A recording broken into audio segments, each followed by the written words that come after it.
साधक गौरव आचार्य श्री पुलक सागर जी के प्रवचन और लेटेस्ट धार्मिक भजन व कार्यक्रम निशुल्क देखने व सुनने के लिए हमारे YouTube चैनल जिनशरणम मीडिया को अभी सब्सक्राइब करें और बेल आइकॉन पर क्लिक जरूर करें। एक दादाजी आए 80 साल के, बोले आशीर्वाद दो। मैंने कहा क्यों? बोले मेरा जन्मदिन है। मैंने कहा 80 साल में जन्मदिन है? बाढ़ दिवस। थोड़ी थोड़ी मराठी सीख रहा हूं, ध्यान रखना। मेरा जन्मदिन है, आशीर्वाद दो। बाजू में सेठानी खड़ी हुई थी। मैंने कहा आशीर्वाद मांग रहे? बोले दे दो, तुम्हारा क्या बिगड़ता है देने में, दे दो आशीर्वाद। मैंने कहा किस बात का आशीर्वाद दे दूं? बोले लंबी उम्र का। धत तेरे की 80 साल में भी लंबी उम्र का आशीर्वाद। मैंने कहा और कितनी लंबी उम्र चाहिए, विचार करिए। मैंने कहा दादाजी एक बात बताओ, 80 साल में तुमने क्या किया अपनी जिंदगी में? बोले क्या किया? खाया पिया, मकान बनाया, बच्चे पैदा किए, बहुएं आए, नाती आए, पोते आए, आराम से जिए और अब चले जाएंगे।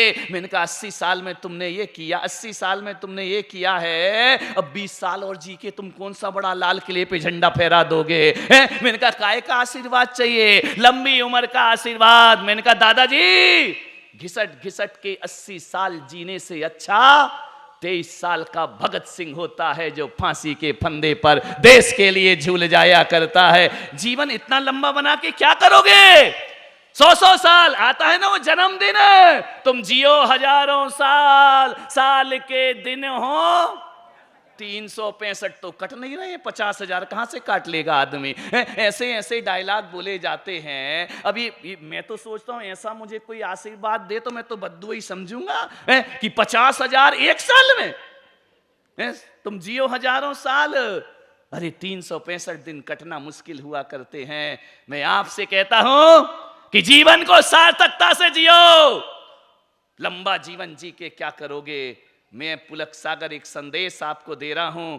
कुछ लोग ऐसे होते हैं जो 10 साल में 100 साल का जीवन जी लेते हैं, और कुछ लोग ऐसे होते हैं जो 100 साल में भी हजारों वर्षों का तो छोड़ो, एक दिन की जिंदगी भी सार्थक से नहीं जी पाते हैं। जियो, जीवन को जियो, विचार करो, सोचो आज हमने कौन सा अच्छा काम किया है। आज हमने सुबह से शाम में ऐसा कौन सा काम किया है जो हमारा जीवन आज जीना सार्थक हो जाए? क्या किया हमने? विचार करिए। कुछ किया है अपनी जिंदगी में?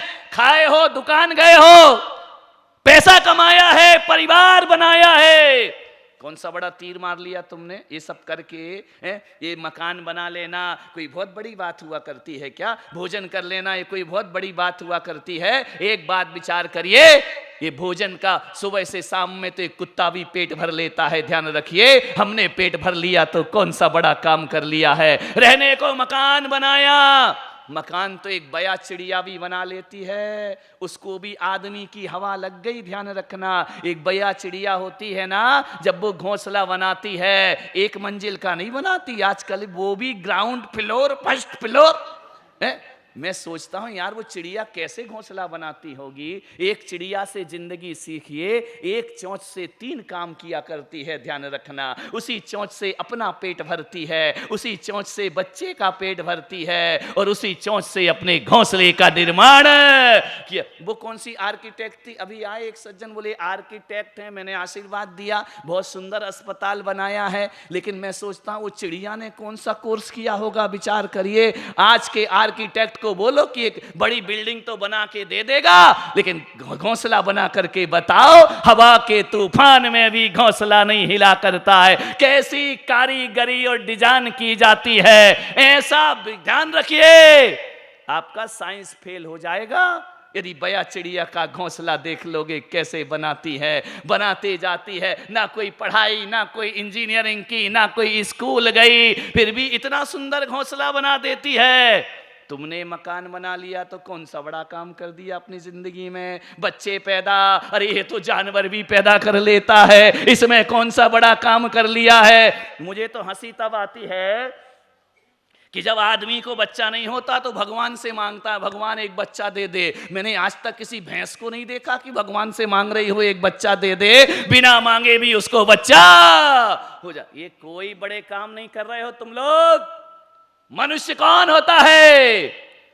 एक आदमी और जानवर में इतना अंतर है कि जब जानवर सुबह से उठता है ना, कोई परिंदा सुबह से उठता है, उठते ही साथ वो भोजन की तलाश करता है, लेकिन मनुष्य उठते ही साथ भोजन की तलाश नहीं करता।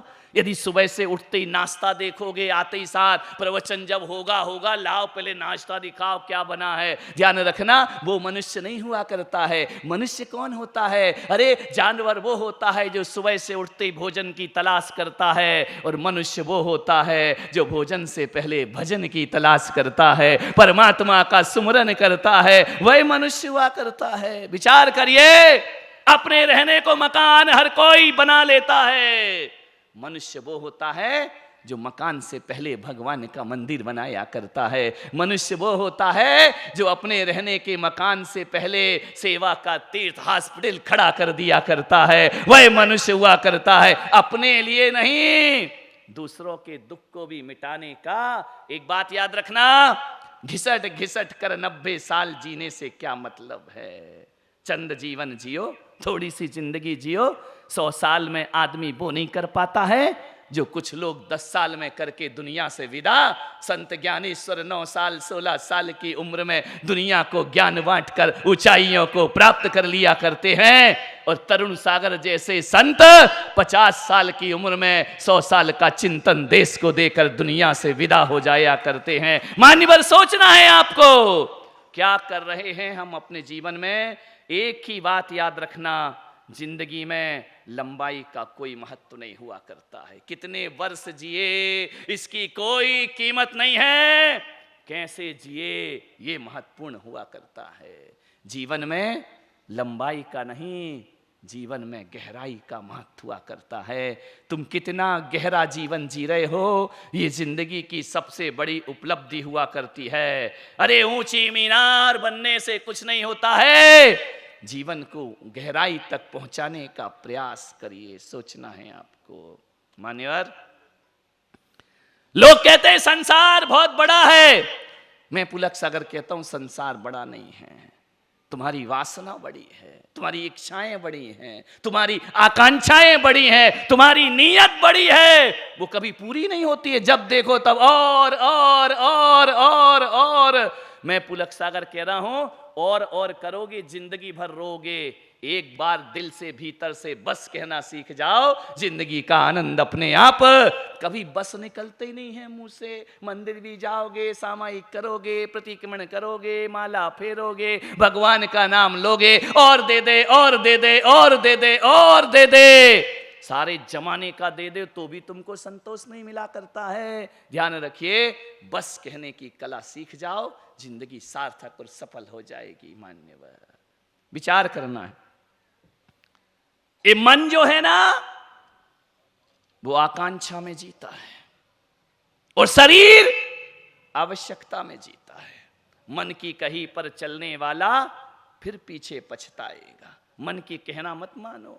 मन तो इतना बदमाश है, इतना शैतान है मन, कि रोटी खाने बैठो तो मन कहता है यार इसमें थोड़ा सा घी लगा होता ना तो और मारवाड़ी मन अपना क्या कर सकते हैं, थोड़ा सा घी लगा होता तो खाने में मजा आ जाता। अब जैसे ही घी लगा दिया, मन कहेगा यार घी रोटी तो जिंदगी भर खाए, थोड़ा पराठा मिल जाता तो खाने का और मजा आ जाता। मन कह रहा पराठा लेकर के आओ, पेट कह रहा मुझे भरो, भूख लगी है पेट भरो, मन कह रहा पराठा लाओ, पराठा आ गया तो ले अभी चैन नहीं पड़ा है, अभी 7 परत का पराठा बनना चाहिए, उसमें थोड़ी सी अजवाइन डलना चाहिए, फिर खाने का मजा देखना क्या मजा आता है। पराठा आ गया, मन कहेगा यार पूरी होती तो और मजा आ जाता, पूरी आ गई, मन कहेगा एक गिलास खाएगा, अरे पूरी में क्या रखा है, महाराष्ट्र है, पूरन पोली क्या होती है वो, मीठा मीठा दाल डाल के, है ना। कौन कह रहा मुंह में पानी आ रहा है, पानी आ रहा तो पी लो, गर्मी के दिन है, काय का टेंशन लेना। मन शर्त पे शर्त लगाएगा, लेकिन कभी मन तृप्त होता। शरीर आवश्यकता में जीता है और मन आकांक्षा में जिया करता है। एक बात ध्यान रखना, भगवान महावीर का अपरिग्रहवाद यही है, आकांक्षा में नहीं आवश्यकता में जीना प्रारंभ करिए, जीवन में बड़ा आनंद। आवश्यकताओं में जियो। कितनी आवश्यकता है आदमी को, आचार्य धर्म सागर महाराज एक दिगंबर आचार्य हुए। बड़ा भोला उनका स्वरूप था, शास्त्रों के बहुत बड़े ज्ञाता नहीं थे, लेकिन लगता था उनके जीवन को देखकर कि उन पर एक एक शास्त्र लिख दिया जाए तो भी कम पड़ जाएगा, ऐसा जीवन। वो राजस्थान में थे। राजस्थान में एक लोहारिया ग्राम है, वहां के श्रावक उनके दर्शनार्थ पहुंचे और उन्होंने कहा कि महाराज साहब, हमारे गांव में आपका चातुर्मास होना चाहिए। मालूम है? संत ने कहा कि जानते हो हमारा इतना बड़ा संघ है। बोले चलिए महाराज। तो महाराज ने कहा सोच लो। अब श्रावक तो साहब वो तो बेचारा ऐसे ही चढ़ा था, नारियल जैसे नासिक वाले चढ़ा रहे हैं, है ना। लग गई तो लग गई, नहीं तो जाए, ध्यान रखना। अब वो तो ऐसे ही गए थे, अब गए हैं तो बोल दिया कि चलो। ऐसा नहीं है क्या? अच्छा, बोले ऐसा नहीं है नासिक में। वो तो गए थे कि महाराज चातुर्मास कर लो। महाराज ने कहा ठीक है, चातुर्मास फाइनल। अब श्रावक के तो ऊपर नीचे होने लगा, चातुर्मास फाइनल। ये तो हम तो ऐसे ही आए थे, मजाक मजाक में मिल गया, ध्यान रखना। बोले कि अब क्या किया जाए, समाज की बैठक हो रही, पंच बैठ रहे, क्या करें, बोल तो आए हैं और उनने भी हाँ कर दिया है, अब क्या किया जाए, अब ना हो नहीं सकता है। एक श्रावक पहुंचे, बोले महाराज साहब ले तो चलेंगे आपको। तो बोले दिक्कत क्या है? बोले कि नहीं थोड़ा सा सोचना पड़ रहा है। तो बोले नारियल चढ़ाने के पहले क्यों नहीं सोचा है तूने, बाद में क्यों सोचा? अरे बोले वो तो नारियल था। महाराज बोले मैं तो रियल हूं, वो नारियल होगा, मैं रियल हूं, मैं तो आने वाला हूं। समस्या क्या है? बोले महाराज हमारे यहां धर्मशाला नहीं है, हमारे यहां संत निवास नहीं है, कैसे आपका चातुर्मास होगा? तो महाराज ने, मालूम है, एक भोला संत कहता है, एक बात बताओ लोहारिया वालों, तुम्हारे यहां धर्मशाला नहीं, संतशाला नहीं है, एक बात बता दो मुझे, आपके घर में, आपके मंदिर में 2 गज जमीन तो होगी ना? बोले हाँ वो तो है। तो बोले एक संत को 2 गज जमीन से ज्यादा और किसकी आवश्यकता है? जहां मैं लेट सकूं, बैठ सकूं, इससे ज्यादा संत को और भी कुछ नहीं चाहिए। ध्यान रखना, संत आवश्यकता में जीते हैं और गृहस्थ आकांक्षा में जिया करता है। कितना भी मिल जाए मन का घड़ा कभी भरता नहीं। आवश्यकता में जियो, आवश्यकता में जियो। 24 घंटे में एक बार अन्न जल लेता हूं मैं, उसी समय भोजन, उसी समय पानी, वो भी बैठकर नहीं, खड़े खड़े, ध्यान रखना। और वो भी थाली में नहीं, हाथ ही थाली है और हाथ ही प्याली है, ध्यान रखना। लोग कहते कैसा करते होगे, कैसा करते होगे? देख लो हम ऐसा करते हैं और कैसा करते हैं। विचार करिए, सोचना है। जिंदगी को जीना है तो एक टाइम भोजन में भी जिंदगी जी सकते हैं, और नहीं जीना है तो पड़ोसी की बारात में भी मुफ्त का खा के भी आदमी का पेट भरता नहीं है, ध्यान रखना।